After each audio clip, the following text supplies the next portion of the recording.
Well, I think what most people don't know about me is I was born in a really lower middle class family, and born in Texas. My dad was in the Air Force, and so I lived in 5 states by the time I was 6, and have very little memory of it. But we settled in Wheeling, West Virginia, where I grew up primarily, and my father was somewhat abusive, and so my mother divorced him. And I got a stepfather who really raised me from the time I was about 6 until graduate high school. And I was a typical middle class, by then, suburban kid in West Virginia, except for the fact that my mother was an alcoholic and my father was a workaholic and sometimes drank as well. So it created a lot of compassion and empathy for me, because I'm very what's called hypervigilant. I notice every little thing because I had to survive in those families. And also, I think I have a huge sensitivity to pain, and that was really how I got started. The Chicken Soup for the Soul books, which really catapulted my career, those came about when one of my students, some lecture I was giving, said, "You know that story about the puppy you just told?" And I said, "Yeah." She said, "Is that in the book anywhere?" I said, "No." And she said, "Well, it needs to be." I said, "Why is that?" She said, "My daughter needs to read that story." "Well, just tell her the story." "I can't remember. I need to see it in the book." When you're a kid, you have an impulse to act, you act.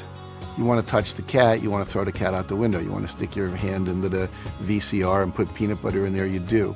The problem is, as we're growing up, we get conditioned by our parents and our caretakers and our siblings and our teachers and coaches and nuns and all these different people that come into our life.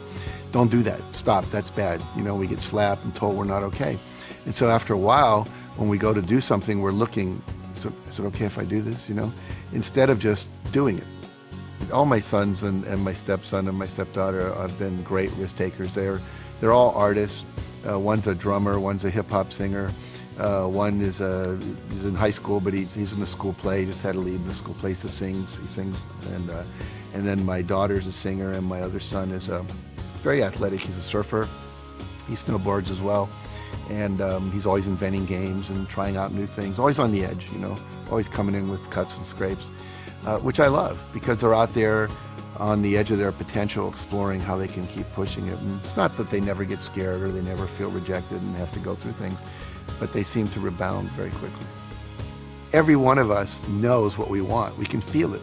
I'll just tell people, if you could have anything you want and there were no limitations, what would you do? And everyone has an answer. Little kids, big adults. And that's their core essence. And if we all just fully do that which we're passionate about and understand the principles for how to bring that into being, then I believe the world will work perfectly. And that's why I do what I do.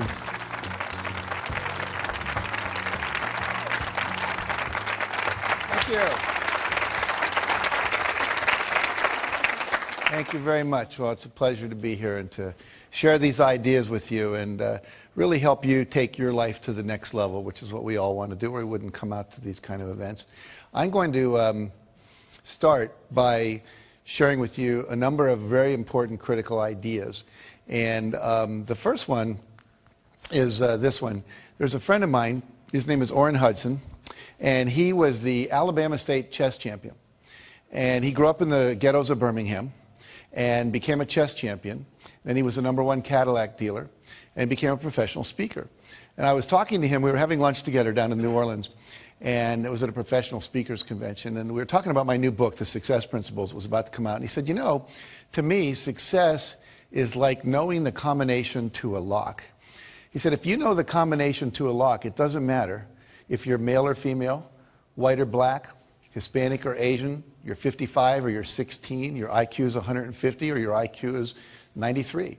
If you know the combination, the lock has to open. And the problem is, most of us are going through life and we don't know the combination. We maybe have 3 of the 4 numbers we need, but we don't have them all. And so the idea is that what I'm about, what I've spent 30 years of my life doing, was researching what is the combination to the lock. Interviewing people at the top of their careers, whether they were athletes, politicians, people in business, etc., and saying, what is this combination? What is the system? And if you know a system always produces a predictable result. You know, if you use my Aunt Betty's apple pie recipe, it always comes out really good if you do what it says, because it's a system that's proven. And so I want to share with you the basics of a system that works. No matter what you're starting out at, wherever you are, it will work for you. And you may remember oilman J. Paul Getty. He was at one time the richest guy in the United States. And he said there are 3 secrets to success. It's very simple. He said, you have to get up early, you have to work hard, and he said, find oil. It's that simple, okay? Now, obviously, it's not that simple. If it were, we'd all just go do that. And so I wrote this book called The Success Principles, and in it there are 64 principles of success. 64. Now, that's a lot. A lot of people go, you know, that's like too much to learn. So what I've done for you today, we're going to cover about 8, 9 of those principles, the core essence, the necessary building blocks that if you do them, they'll take you to the next level. Now, the promise I always make people is threefold. If you do this work and you apply it to your life, and the key is apply it, not just listen to it, but put it into practice. Number 1, you can double your income. And number 2, you can double your time off. And you can create more balance in between your work life and your family life and have a lot more fun. And you can do that in 3 years or less. Now, how many people here, if you could double your income and double your time off in 3 years or less, would be interested in learning how to do that? Okay, good response. We're talking to the right crowd. So basically, how do we do that? And I first of all want to tell you that it is possible, because a lot of times people go, well, how do I know I can really trust you? Well, I've done it in my own life, and I've taught hundreds of thousands of people to do this around the world. Just a couple of quick little stories here. We work with a company called Remax of Indiana. It's a real estate company. And we taught them these principles. And in the first year, 65% of the people doubled their income. By the end of the second year, over 85% of the people had doubled their income. And the company had doubled its total revenues. And went on, many people tripled and quadrupled their income in 2 years or less, okay? In my own life, here's one of my students, Scott Schilling. He said, I took your training and I learned these principles. And literally, he said, I made 22% of my 365-day salary in just 2 days after working with you. Now think about that. That's a fifth of his yearly income in 2 years. I mean, 2 days, rather. Look at my own life. I have a Guinness Book of World Records. I had 7 books appearing on the New York Times bestseller list on the same day. Stephen King was the only guy that had 6 before that, and he had done that book, The Green Mile, and it came out in 6 chapters. No one's ever done that since. Here's a check written to me for $1,130,328.35. It's the first check our publisher had ever written for $1 million. He actually put a smiley face in his signature, if you can look real. He was so happy to have to write that kind of check. And that represented 3 months of book royalties for the first Chicken Soup for the Soul books. And that year, Mark and I both made $6 million, my co-author, and I split a $12 million royalty on that. Now, I share that with you not to impress you about me, but to impress upon you if little Jack Canfield, who grew up in Wheeling, West Virginia, and who graduated from the half of the class that made the top half possible, can do this, then literally anybody can do it. It's not about brain power. It's about knowing the principles. Gravity always works. If I drop this, it always falls. It's never floated. Never had that happen in my life. And so if you know the principles, you can use them. Like we can make water flow downhill. All the drainage systems in your house take advantage of that. Gravity works. So what are the principles, again, that work for us? Now, Jim Rohn says you can't hire other people to do your push-ups for you. I love that quote. I can't hire, what's your name? I can't hire Robin to go to the gym and work out for me and have my muscles get more toned. I can't hire you to meditate for me and I'm going to get a higher consciousness. I can't hire you to do my planning for me at night so my day is more organized the next day. All the things I'm going to teach you are things that you have to do. There are things that no one else can do for you. There are things. You can delegate certain things in your life, but not your health care, not your meditation, not your exercise, not these principles and strategies that we're going to be learning here today. So the first principle, building on that, says you must take 100% responsibility for your life and your results. And what that means is you have to give up all blaming, all complaining, all excuse making, all looking out at the world and saying, well, if the world were different, then I would be better off. Right now, we're all upset about the Chinese and the Indians are using more oil, which is sending the oil prices up, and we wish that wasn't happening. Some of you may love the president we have, some of you may not. We go through all these things where we say, if it wasn't for that, if it wasn't for the war, if it wasn't for him, if it wasn't for her, if it wasn't for the economy, then my life would be working perfectly. But there's a little formula I learned that's very, very powerful, and it really is the basis of everything I teach. It says E plus R equals O. And what that stands for are the events in your life, you have a response to them, and that creates outcomes. And everything in your life that you experience, whether you love it or you complain about it, is an outcome of how you've responded to earlier events. For example, if I put $200 in front of you and you go out and party with it, a month later your net worth hasn't increased. But if I put that $200 in front of you, that's the event, your response is you invested, and then a year later maybe it went up to $250. So now your net worth went up. Same event, different responses. What's your name? Valerie. Let's say I say to Valerie, of all the people I've ever met, Valerie, you have to be the biggest idiot I've ever met in my life. Now, how many people think that would raise her self-esteem? No hands go up. How many people think that make her self-esteem go down a little bit? Yeah. See, everyone that just raised your hand was not listening to the lecture called E plus R equals O. It's not what Jack says to Valerie, it's what Valerie says to Valerie when Jack stops talking. She might have said, oh my God, the man's only known me a few minutes, how'd he figure it out so fast? Right? Her self-esteem would go down. Or she might say, Canfield's only known me for a few minutes. He can't really know what I'm like. I'm sitting in the front row. People that sit in the front row are really willing to participate. I've got a good ego structure. You see me smiling at my jokes. Besides, I'm one of the more attractive women in the room. Probably can't keep his eyes off me anyway. Now, if he said that, which way would her self-esteem go? It would go up, see? So if she says that. So basically, it's not what people say to you. It's not what they do to you. The world's just out there worlding. It's not personal. And if you want a different outcome, because E plus R equals O is like 2 plus 2 equals 4, and if you're not happy with 4, you've got to change your response. The word responsibility means you have the ability to change your response to something other than what you're currently doing. And if you would do that, you would get a different outcome. Does that make sense? Yeah. So basically, we are responsible to change our behavior until we get the outcomes we want.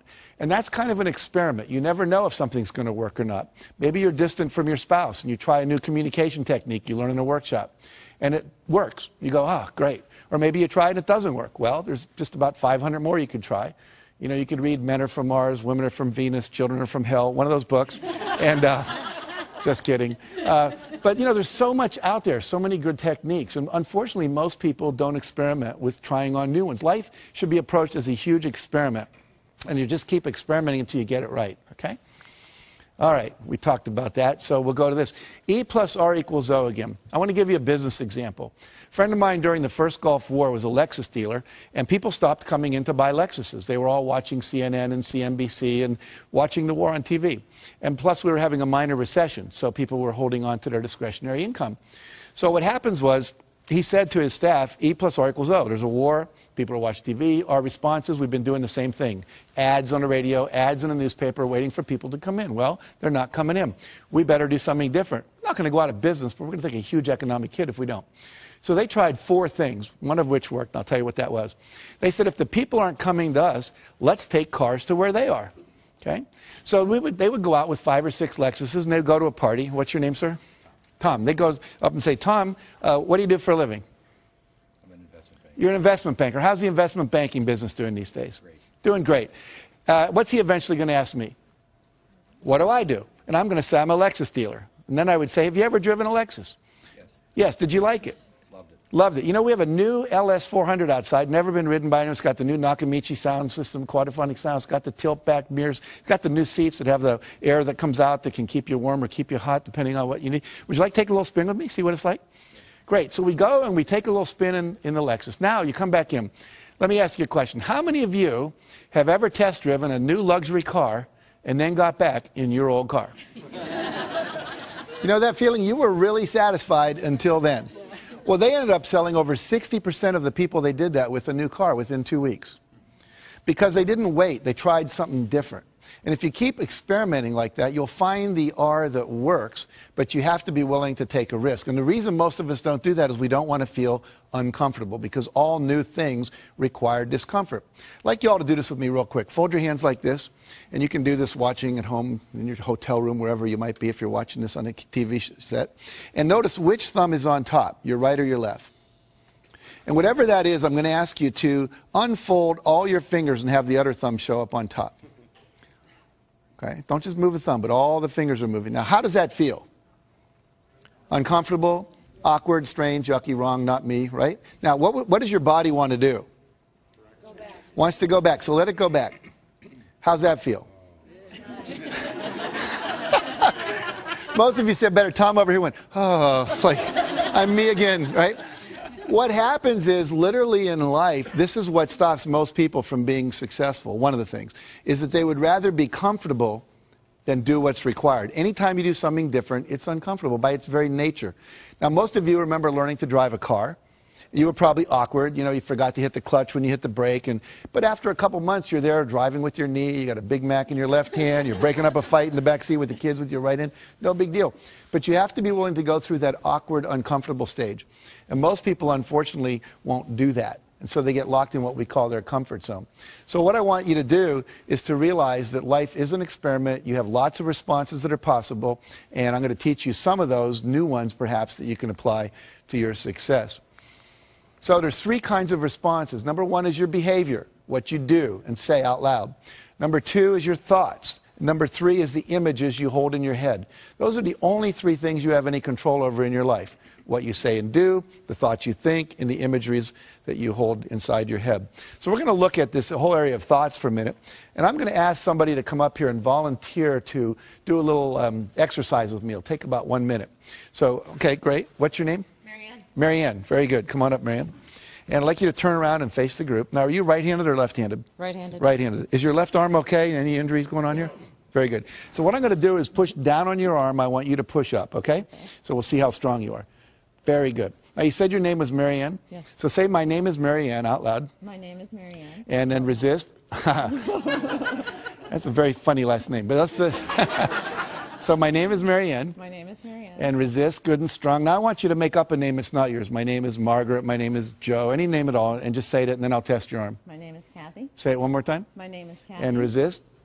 What happened to your arm? It went down. Was it as strong? No. No. And my name is Marianne. Say that. My name is Marianne. And then say, my name is Kathy. My name is Kathy. And without any effort, it goes down. Now see, when you lie, this whole set of muscles goes weak. Okay? Literally, the whole Michael Jackson trial could have taken about 1 minute. All right? And we would have known one way or the other. But see, the reality here is that your thoughts affect your physiology. We just saw that. The brain wasn't designed to lie. It was designed to perceive truth and organize truth and express truth. Then things work. Otherwise, you're called psychotic or you're called a liar and gets in trouble and so forth. So let's look at one of the lies we tell ourselves. I'd like you to think of something you always wanted to do, Marianne, that you didn't think you could. Like, I can't sing, I can't bowl, I can't skydive, I can't start a business and run a family. You know, anything at all that feels true for you. Okay. It would take me a minute. That's okay. I'm kind of confident. Okay. You got one? Mm-hmm. Okay, can you say it out loud? I can't swim in the ocean out too far. I can't swim in the ocean out too far. So say it again. I can't swim in the ocean out too far. And notice what happens to your arm. Now say, I can swim out in the ocean as far as I want. I can swim out in the ocean as far as I want. One more time. I can swim out in the ocean as far as I want. And resist. Notice what happens now. You're twice as strong. So what happens is when you say I can't, you actually weaken yourself. You weaken your resolve. You actually change your physiology, become less resourceful. You're less capable to actually do the thing you're saying I can't. So it becomes a self-fulfilling prophecy. Do two more quick things with me. Close your eyes and remember a failure experience in your life. You're not going to have to share it with anybody, just to yourself. But you set a goal and somehow it didn't work out. And when you can remember such a time, just nod your head. Okay. You got one? Okay, so I want you to visualize what you saw at the moment you knew it wasn't going to work. There's the pink slip, person slamming the door, whatever it is. And when you have that image, just imagine, just nod your head. Okay, and notice what happens to your arm. Now open your eyes. Did you eat any meals today? Yes. Name one thing you ate.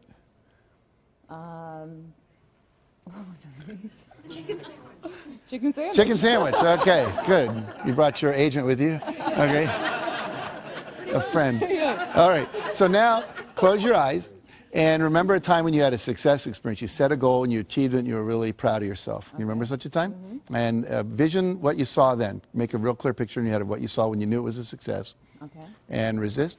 No, it's really good and strong. I want you to do one last thing with me, and then we'll talk about what all this means. I want you all to look up at her, look at Marianne, and I want you to think a negative judgmental thought about her. Just make one up. I don't like you, you're an idiot, whatever. Okay? And give her that look parents give their kids when they're disappointed in them. And I want you to resist with all your strength. And notice what happens to your arm. Can't do it. Now smile at her and send a positive thought. Wow, she volunteered in front of all these people to go up there with Jack. And resist. Can you feel the difference? Yes. So what happens here is when you say, I can't, when you lie, when you focus on your failures instead of your successes, and when you surround yourself with people who are judgmental rather than encouraging and empowering, it actually has a physical effect on you. So that's how powerful thoughts are. We see that our thoughts affect us and other people's thoughts affect us. So we have to be very careful where we place ourselves and who we hang out with and who we surround ourselves with. Give Marianne a hand for coming up here. Thank you very much. Okay. So partly here, we've just done this thing. This is called a kinesiology demonstration. Kinesiology is a fancy term for muscle testing, all right? And one of the principles here is you have to eliminate the phrase, I can't, from your vocabulary.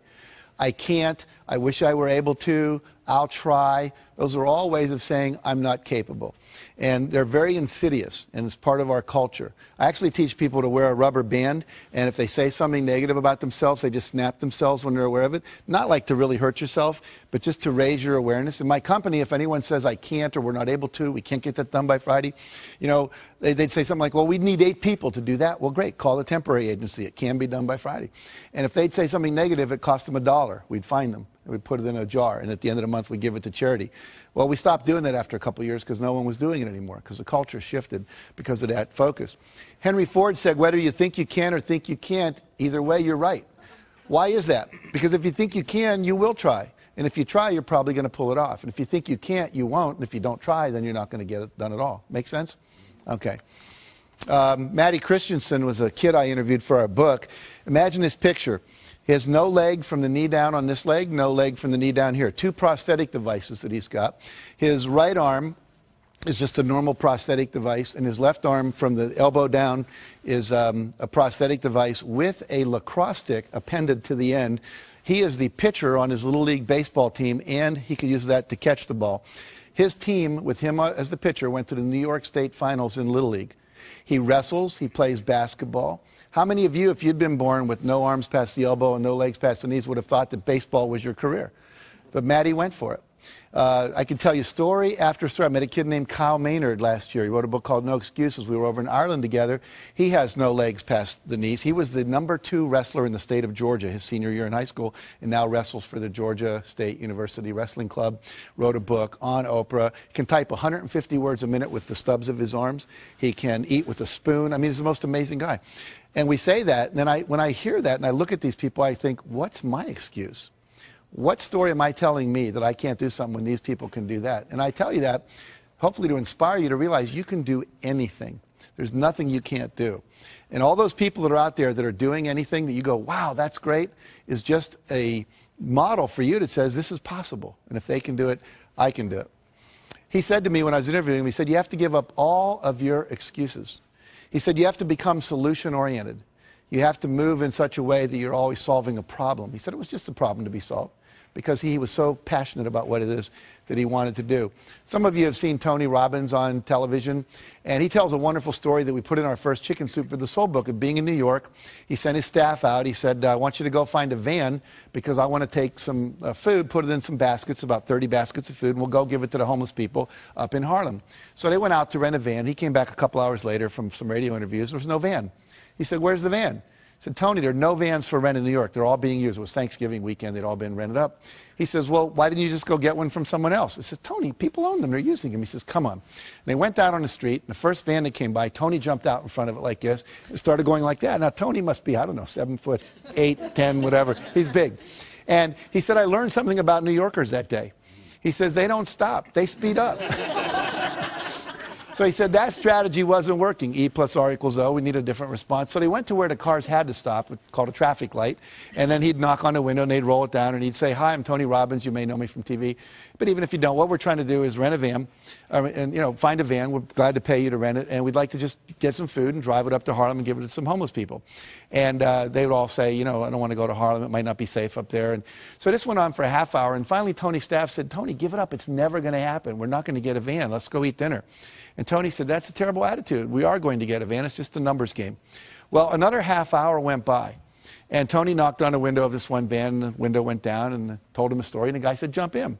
And as he jumped in, the driver reached over and picked the hat up off the seat that Tony was about to sit in, the passenger seat, put it on his head. It said Salvation Army. Turns out the guy was the head of the Salvation Army, Captain John Runnan, for all of New York City. And they went and they bought the food, and he said, look, there's a worse place even than Harlem. It's called the South Bronx. Let's go there. And so they went and took 30 baskets of food to people living in these, literally abandoned houses. And he said, we lifted a lot of lives. He said, but more importantly, I raised the consciousness of my staff that day, and they realized there's always a van in New York City. But let's look at what some of the principles are of success that are contained in that story. Number one, Tony had a clear intention. You must know exactly what it is you want. You have to have a goal. You have to have a vision.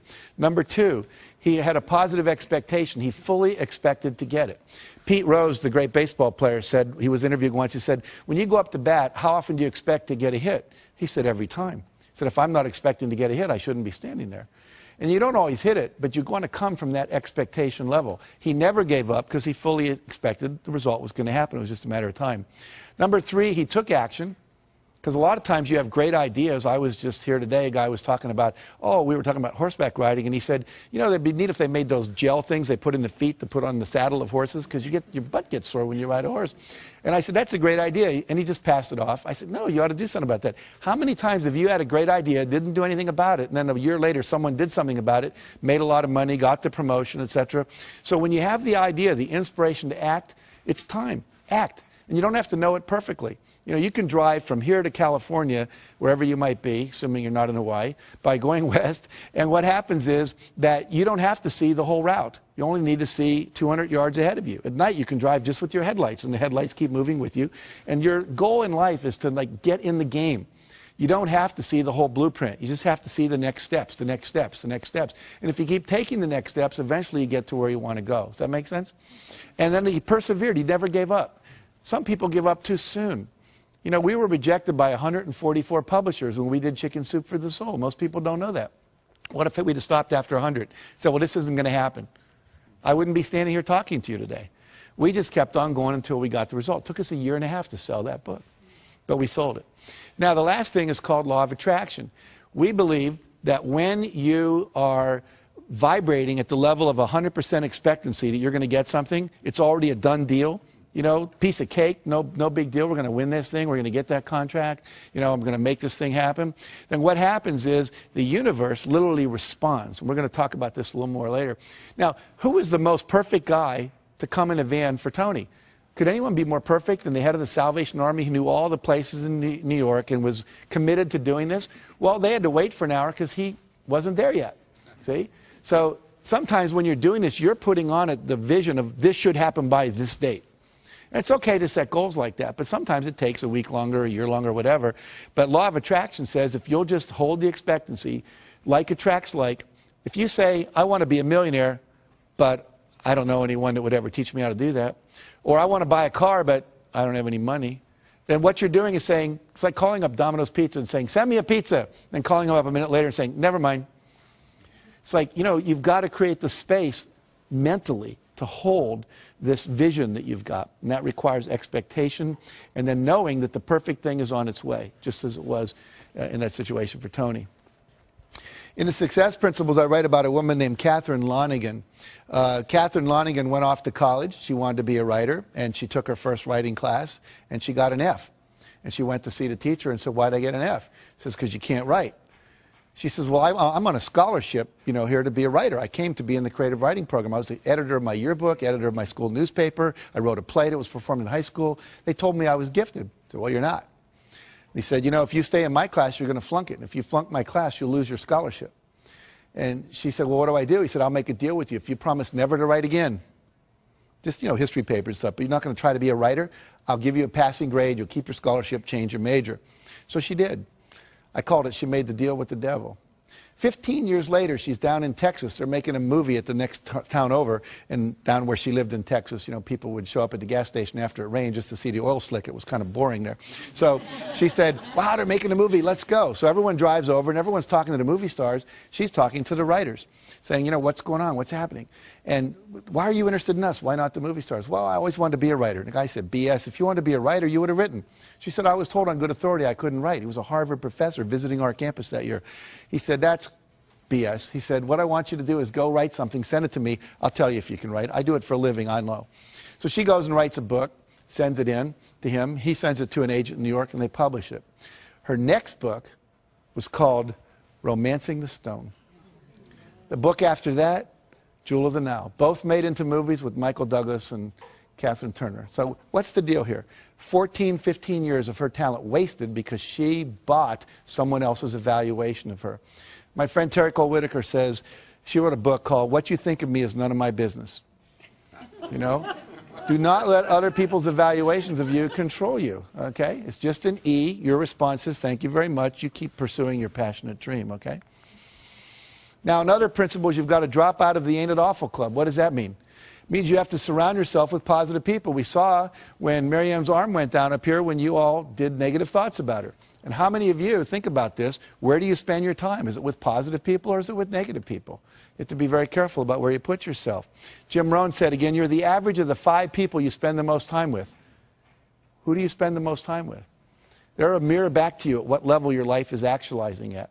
If your friends are victims and their lives aren't working and their marriages don't work and they're not making money, that's a reflection back. If you're working out with people and hanging out with people that are at a higher level, then that's a reflection back. And what I teach people is always try to get with the people that are the next level up. You're making $50,000 a year, you want to make $100,000, find some people making $100,000 and spend some time with them, however you have to do that. You know, if you want to be more spiritual, go to some spiritual retreats where spiritual people hang out. Get in their space, learn what they do, how they think, etc. We had a story in the second helping of Chicken Soup for the Soul. Carl Coleman's driving to work when his car collides with another woman's car, and they get out, and she's crying, and he's like relieved. This is a minor fender bender. Why are you crying? She said, you don't understand. This is a brand new car, 3 days from the showroom. How am I going to explain this to my husband? He said, well, I'm really sorry about that, but we need to get your registration, your driver's license, your insurance record, so we can, you know, exchange that data so we can file our accident reports. So she goes into the glove compartment of her car, opens up the manila envelope and everything's in. And on top of that, there's a message written in handwriting by her husband. And it said, in case of accident, remember, honey, it's you I love, not the car. See, the women all go, oh. The men are thinking, yeah, right, I don't know about that. But why do we all go, oh? We all go, oh, because that's what we want in life. We want someone to love us more than anything else, especially things, vases that have been in the family for 3 generations, the white carpet, your special sweater, whatever. And when we know that we're loved unconditionally, then you feel safe. And when you feel safe, you get creative. And when you get creative, you come up with ideas that can quantum leap your success. So that's why it's so important.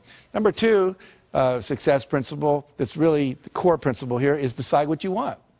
You can't get from here to there unless you know where here is and there is, right? If you have a GPS system in your car, all you have to do is type in the address. It knows where you are from the satellites in the sky, and it plots a course.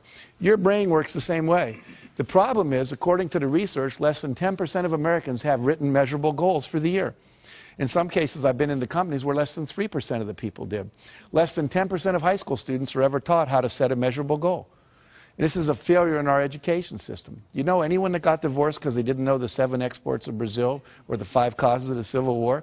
No, but they didn't know the communication skills. They didn't know how to set goals for their relationship. So many things we're not learning in our education that we now need to learn in these kind of courses. General Wesley Clark, who I interviewed, said, it doesn't take any more effort to dream a big dream than it takes to dream a small dream. So if you're going to decide what you want, go for what you want, not what you think is possible. Most people hone down their dream because they can't see how they can do it. And I'm saying to you, dream as big as you want. In fact, big dreams are exciting. Big dreams attract big people. If Martin Luther King said, I'm going over to the supermarket in Mississippi, I don't think a whole lot of people would have gone down there with him. But when he said, I want to end racism in America, that was a big dream and it inspired a lot of people to want to play at great personal sacrifice to themselves because it was big enough and worth doing. Walt Disney said, if you can dream it, you can do it. Which means that you're never given a dream that comes out of your own desire place that isn't something you have the capacity to fulfill. You may have to learn some new skills. You may have to partner up with some people. You may need to learn some, how to access some new resources along the way. But all of that is possible if you'll simply dream the big dream. Because the dream doesn't come unless the capacity to achieve it comes with it. Does that make sense? Okay, so trust your dreams. Now, there's 7 dream categories or vision categories that you need to focus on to create a balanced and fulfilling life. Success means having all of this stuff, and I want to walk you through these. Number 1 is financial. What are your goals for your money? How much money do you want to make? How much net worth do you want to achieve? How much money do you want to have when you retire? If you own a business, you have cash flow goals, you have money in reserve goals, you have profit goals, etc. And so we need to have goals clearly set in that arena. Number 2, business and career. What's my ideal vision for my business or my career or my job? You know, I was a high school teacher, and at a certain point I realized I wanted to teach teachers because I just thought I could impact more people. Then I became a teacher trainer. I trained people how to train teachers. And now I'm teaching, you know, on television around the world. So it kept growing. The goal changed, but it was always like, you know, what is it that I want to be doing with my life in relation to my business and career? Number 3, fun time and recreation goals. One year our fun time goals, my wife and I, was learn salsa dancing. This past 2 years I've been learning to play the piano. My goal is to play Jesu Joy of Man's Desiring as well as Bach could have played it when he wrote it. I'm not there yet, but I'm working on it. And so, you know, one year was to go to the Eiffel Tower. We took our kids and we walked up as far as they let you walk, which is about 2/3 of the way up there. Number 4, health and fitness goals. These are things like weight you want to achieve, cholesterol levels. Maybe you want to run a 10K or a marathon. There's just so many possibilities in that arena. Maybe you want to, you know, have your waist come in by a couple inches. You want to grow some hair back. I mean, there's just a number of things you can decide about in that arena of health and fitness. Number 5, relationships. What would your ideal relationships look like? One year I decided I didn't have enough male friends. So I created this thing called Boys Day Out. I'd read this article about Kenny Rogers, the singer, and he brought all these athletes down to his ranch in Virginia, and they would spend a week playing all these different games, tennis and soccer and basketball, and I thought, well, I can't do that, but a day a month would be cool. So I asked a bunch of guys that had control of their schedule, lawyers and psychiatrists and people like that, and we created this day, and we would do guy things. We'd pitch pennies, throw baseball cards, play soccer, go to the racetrack, do ice hockey, broom ball. I mean, you name it, we attempted to do it. And it was really a lot of fun. And all of a sudden, I had the guy energy that I needed in my life. Instead of just complaining about not having it, I said, what's my goal? I want this many men friends, and I set out to create it. Number 6 is personal. And this is just things you want to do because you want to do them. You want to write a letter and get it published in the newspaper. You always wanted to act in a play, just, you know, because you thought it'd be cool, or record a song. Or this could be where your personal growth goals, your spiritual growth goals are. You know, you want to reach enlightenment before you die, learn to meditate, you know, get to know a closer walk with God. Whatever it is for you, that's that arena. And finally, contribution and legacy. What is it that you want to leave to the world? What's your vision of your contribution that you leave behind? You know, we've planted over 1 million trees through our work we do. We've given over $3.5 million in the last couple of years to all kinds of charities, limbs for kids that have lost them, child abuse prevention, so forth and so on. So we picked 5 or 6 areas. We said, we want to make a difference there. Habitat for Humanity, we built some houses and so forth. So what is it you want to do? Pick one thing in your vision and go for it. Now, if you had success in all these arenas of your life would be balanced, your life would be fulfilling. And here's the neat thing. Nobody can tell you what you should want in any of those areas. It's what you want, not what your mother, your wife, your pastor or anyone else says you ought to have, but what do you really want to achieve in your vision? And I usually ask people to look 5, 6 years out about that. You can look farther if you want. And then to write down, you know, all the details, like you're putting in a purchase order to God, okay? All right. Create a breakthrough goal. This is a thing you want to do where you create a goal that's going to quantum leap your career. So something that if you like wrote a best-selling book, that would be a quantum leap goal. Had your own radio show, that'd be a quantum leap goal. Opened up China as a market, that would be a quantum leap goal. And it's a goal that would not be like a 5-yard play, but like a 50-yard pass play on the first down. And so what you're going to do is set that goal. And here's some examples of past clients of mine. Create a $10 million revenue stream through internet sales. Create my own 30-minute talk show. Get our products sold on QVC. Secure a $10 million line of credit for their company. Teach a weekly holistic health class for the public. And become a wellness coach for a major corporation instead of continuing being a doctor on call all day. And what you do is with your breakthrough goal, once you've decided what that is, you do something we call the rule of 5. Write your goal on your business card and carry it like I carry mine in my wallet at all times.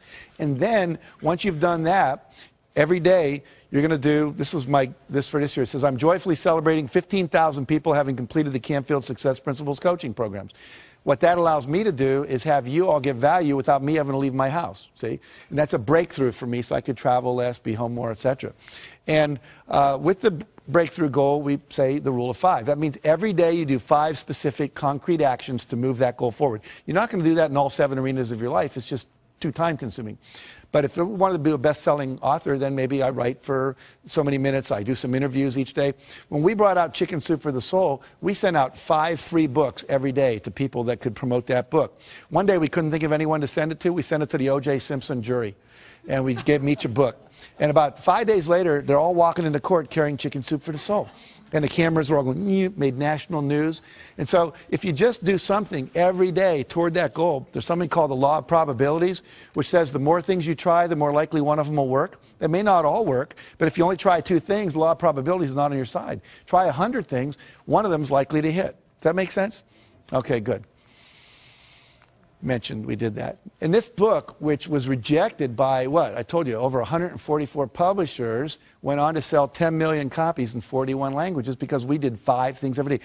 We did not hit a bestseller list until 14 months after the book came out. 14 months. And most people would never sustain it that long. And it's kind of like the universe tests us, I think. How committed are you? How badly do you really want this? And if you go for it and do the rule of 5. Bill Bradley was a great basketball player, played for the Knicks, was All-American at Princeton. In high school, he was an All-American.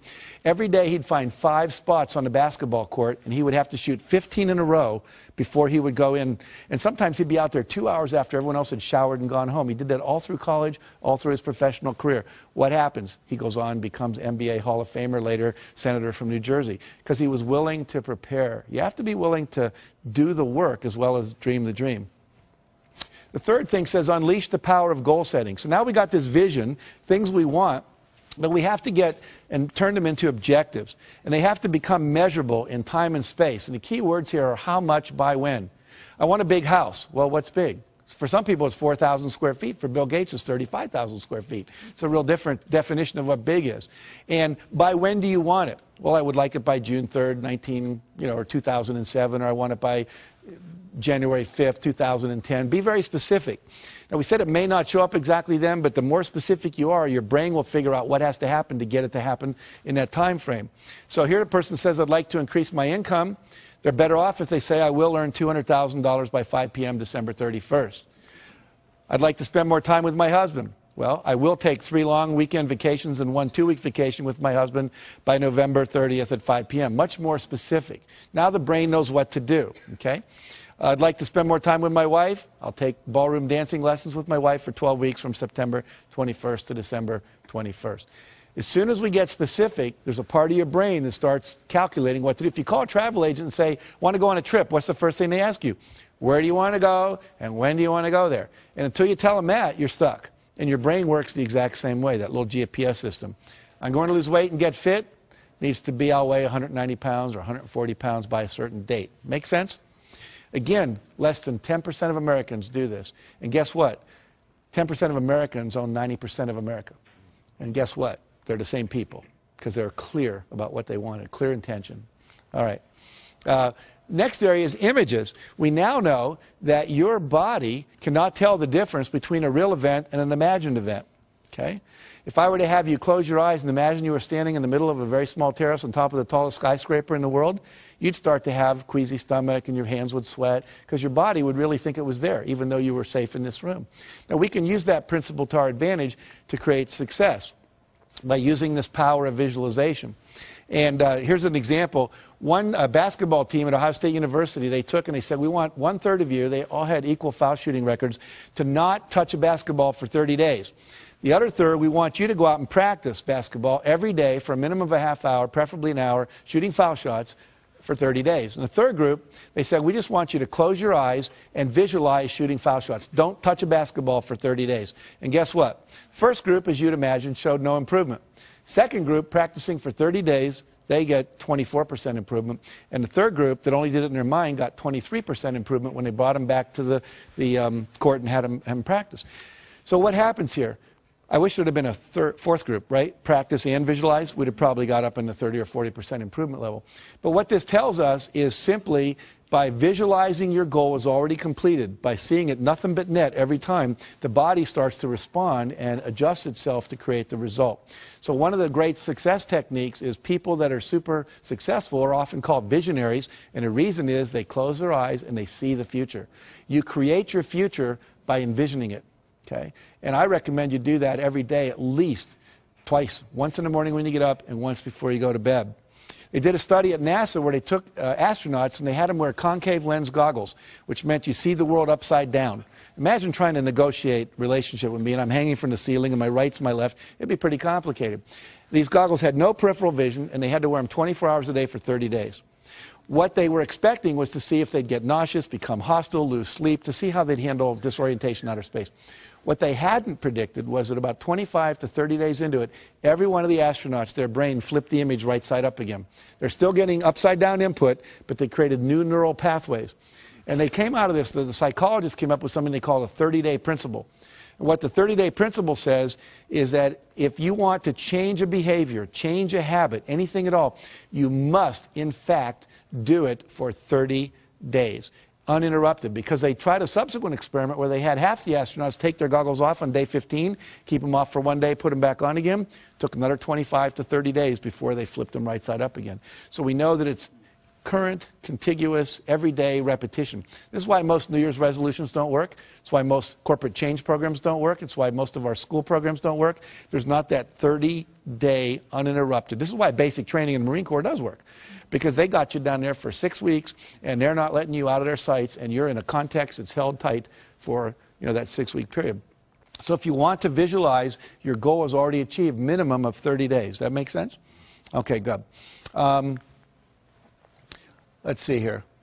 I'm going to skip over that real quick and get to this. Now, the reason this works, where your vision becomes real when you visualize what it is you want, is there's two things that go on in your brain. You have a vision of what you want, you have the current reality, they don't match. Okay? And what we want to do is purposely create that. It's what advertisers do. Imagine yourself in the new car. It's like the guy getting out of the Lexus we talked about earlier, getting in his old car. The vision of what's possible no longer matches the reality, and that creates a little dissonance or structural tension in the head, which we call motivation, which says, I want that. Until we had that, there was no motivation to do anything different. Any of you women ever experienced visiting a friend with a new kitchen, and then you come home to your old kitchen, and they've got all the new granite and the new appliances and everything's cool? Your kitchen was fine until then. So we want to purposely do that to your brain to motivate you. So you vision the thing you want, your goals and your vision. You hold that in your mind every day for about 10 minutes in the morning, 10 minutes at night. If you have 10 goals, you can cycle through them. I put mine on 3x5 cards, read them, and I close my eyes, see the vision as if it's already accomplished, see the car I want, the program happening in Singapore that we're doing, whatever. Then I go to the next one. I just keep cycling through the cards until I go through all of them. What happens then is you get a perceptual shift. You start to see things in your environment that were always there that can help you never saw before. You get expanded creativity. You start noticing that the things that you want, you wake up in the middle of the night, you're in a shower, you start going, oh, that's how we can do it, that's how we can do it, that's how we can do it, that's how we can do it. And unfortunately, most people aren't having those kind of breakthrough ideas because they're not holding the vision. The third thing that happens is you have increased motivation. You'll find yourself doing things just out of nowhere, boom, you get up and you do something, like volunteering. Sometimes people do. That's not like me, but you just do it because you've been holding this that creates it. Now, what happens is that then creates the action that you need to have for the result to occur. Now, I want to show you how this perception shift occurs because this is magical. There's a sentence up here, and we're all going to read this on the count of 3 out loud, if you would. 1, 2, 3. Finished files are the result of years of scientific study combined with the experience of many years. Very good. Now, I'm going to put that back up, and we're going to time 10 seconds on my clock here. I want you to count the number of times the letter F appears. How many Fs are there in that sentence, okay? And when you do this, keep it to yourself. Don't say anything out loud, all right? So here we go.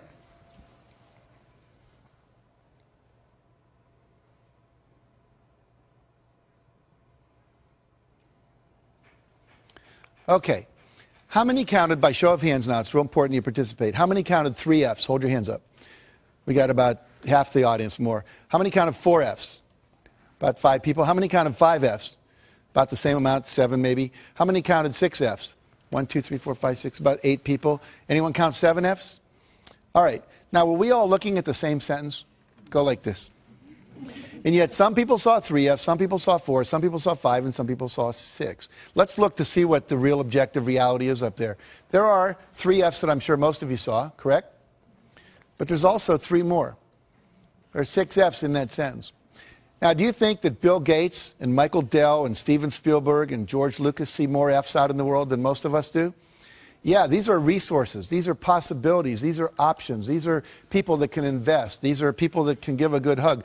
When you visualize what it is you want, it opens up your perceptual filter to let in more information. Right now, you're not aware of what you're feeling in your right foot, but as soon as I say it, you can all feel it. It was getting filtered out by a part of your brain called the reticular system. You are filtering out resources and solutions to your problems all day long. And the only reason you're filtering them out is because you've not had an image in your head that you are going to solve those problems and get those results. Once you do that, it programs this part of your brain called the reticular activating system to open up and let in more resources, to let you see. You'll only see enough to match your vision. If you think you're a $100,000 a year person, you're going to see just enough to make you $100,000 a year. If you think you're a $300,000 a year person, you're going to see just enough to do that. Your perception is controlled by your beliefs and your goals, okay? So it's critical that we change all that. Now, let me give you just a couple more principles. I'm going to kind of speed through these like the last 500 years of European history, you know, when the last lecture you had in college. But I want you to get the whole model here because it's important. So we've got a vision. We've taken 100% responsibility. We've got some goals now. We've made them measurable, okay? We're now visualizing those goals every day. The next thing that needs to happen, I'm going to demonstrate by giving away something here. See if I can find it right here. Okay, I have a book here. It's my book. It's called The Success Principles.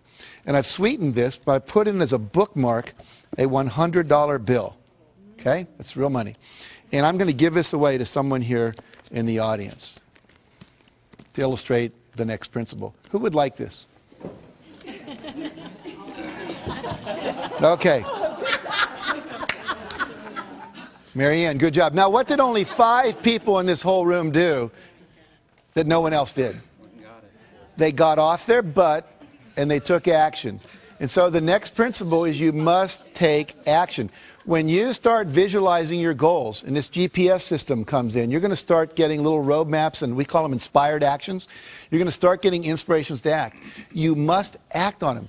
I've had people, sometimes nobody gets out of the audience, and then I'll ask them, how many of you thought maybe what you ought to do is get out of the audience? And like half the hands go up. I'll say, what stopped you?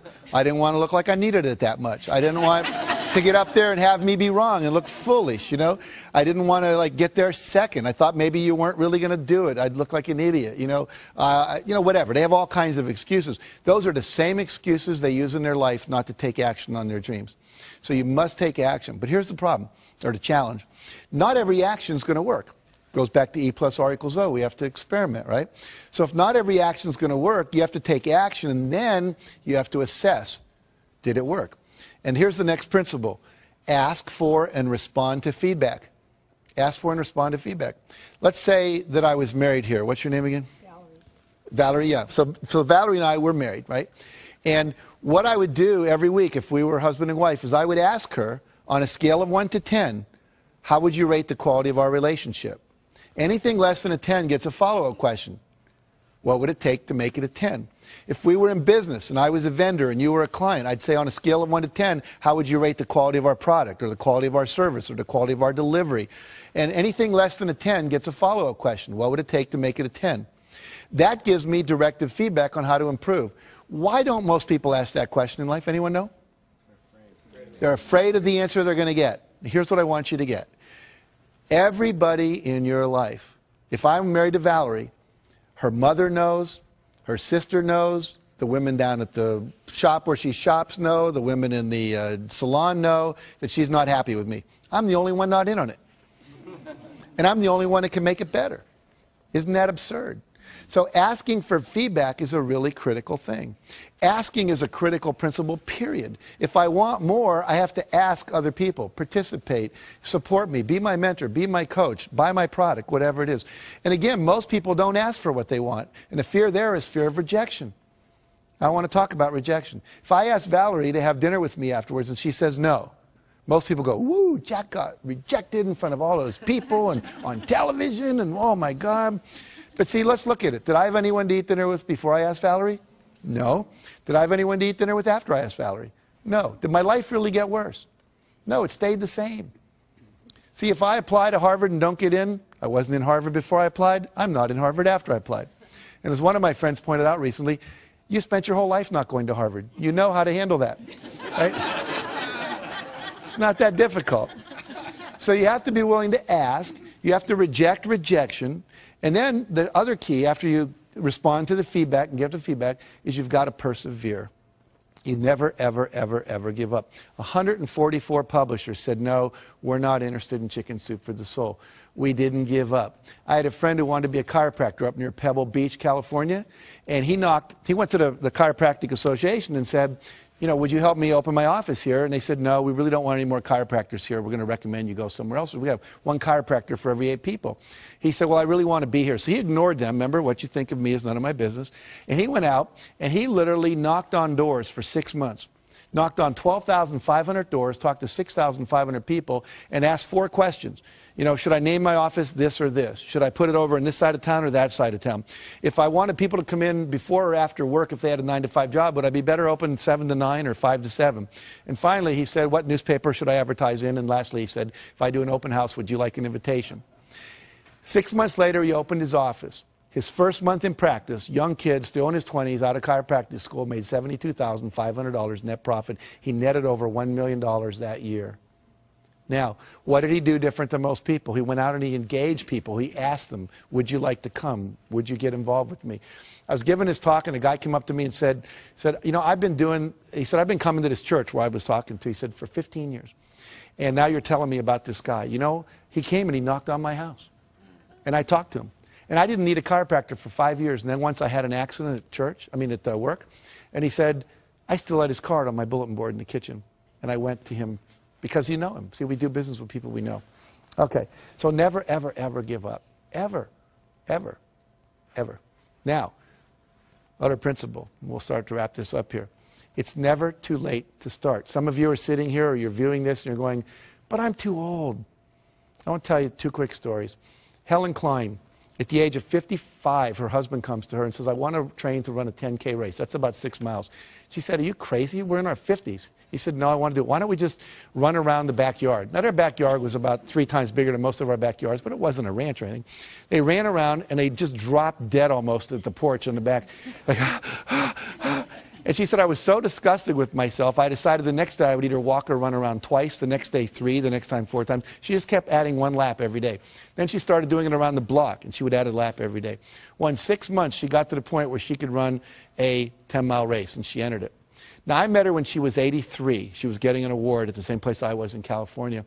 And she had just finished running a 100-mile marathon.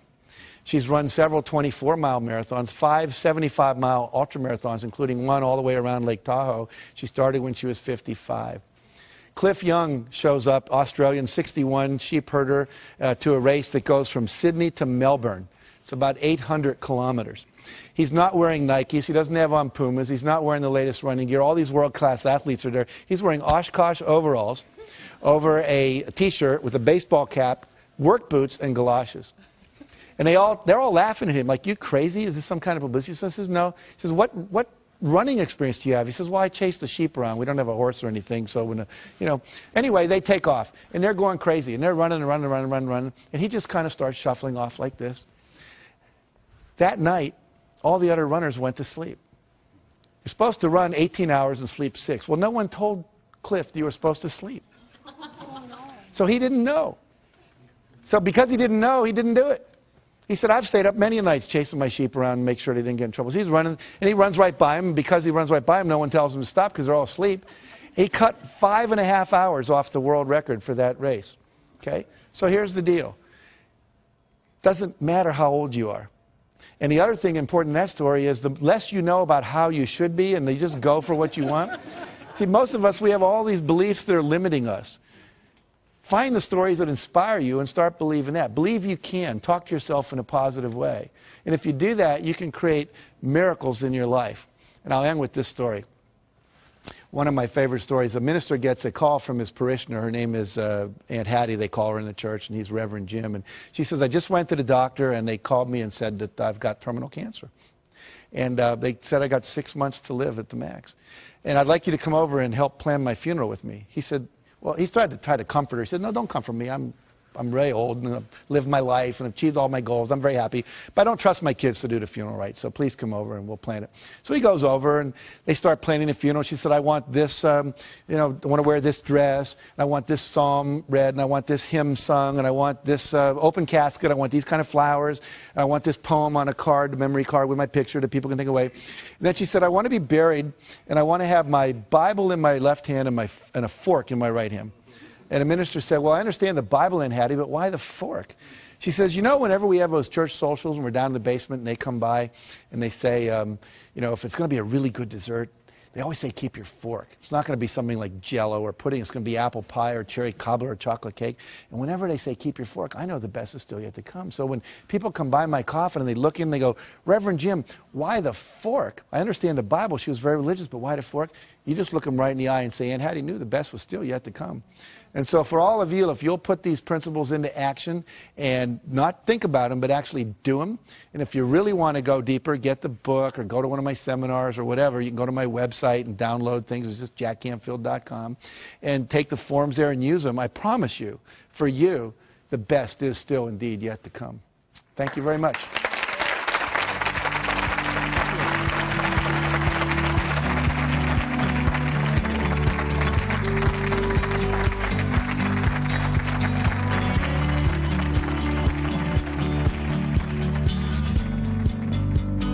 You've got goals. You got a vision of what you want. To get from where you are to where you want to be, you're going to have to take some steps, and a couple of those may be uncomfortable. And so what? You can either sit there and justify where you are and rationalize, and I love the word rationalize, they're rational lies to justify your current reality, or you can do what's necessary to create what you want. And the people that create what they want tend to be happier, tend to be more fulfilled. Which do you want? I pick happy.